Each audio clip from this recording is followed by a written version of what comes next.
Viewers, இன்றைக்கி ரொம்பவே டேஸ்டியான பூண்டு குழம்பு எப்படி வைக்கிறதுன்னு பார்க்கலாமா?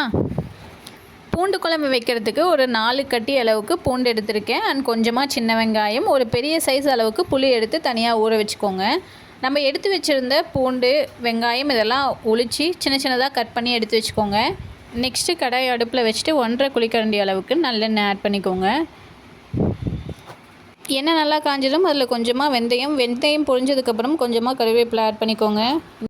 நெக்ஸ்ட்டு நம்ம இதில் எடுத்து வச்சுருந்த பூண்டை ஆட் பண்ணிக்கலாம். பூண்டு நல்லா ப்ரௌன் கலர் ஆகிற வரைக்கும் நல்லா வதக்கி விடுங்க. இந்த அளவுக்கு நல்லா ப்ரௌன் கலர் ஆனதுக்கப்புறம் நம்ம எடுத்து வச்சுருந்த வெங்காயத்தை இதில் ஆட் பண்ணிக்கலாம். வெங்காயம் ஓரளவுக்கு நல்லா வதங்கினதுக்கப்புறம் தேவையான அளவுக்கு உப்பு ஆட் பண்ணிக்கலாம். நெக்ஸ்ட்டு கொஞ்சமாக மஞ்சத்தூள் ஆட் பண்ணிக்கலாம். நெக்ஸ்ட்டு 1 அல்லது 1.5 ஸ்பூன் அளவுக்கு மல்லித்தூள் ஆட் பண்ணிக்கலாம்.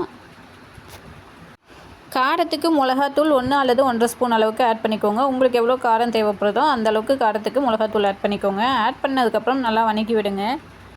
நான் இன்றைக்கி 1 ஸ்பூன் அளவுக்கு சாம்பார் தூளும் ஆட் பண்ணியிருக்கேன். சாம்பார் தூள் ஆப்ஷனல் தான், உங்களுக்கு வேணும்னா ஆட் பண்ணிக்கலாம், வேணான்னா விட்டுறலாம்.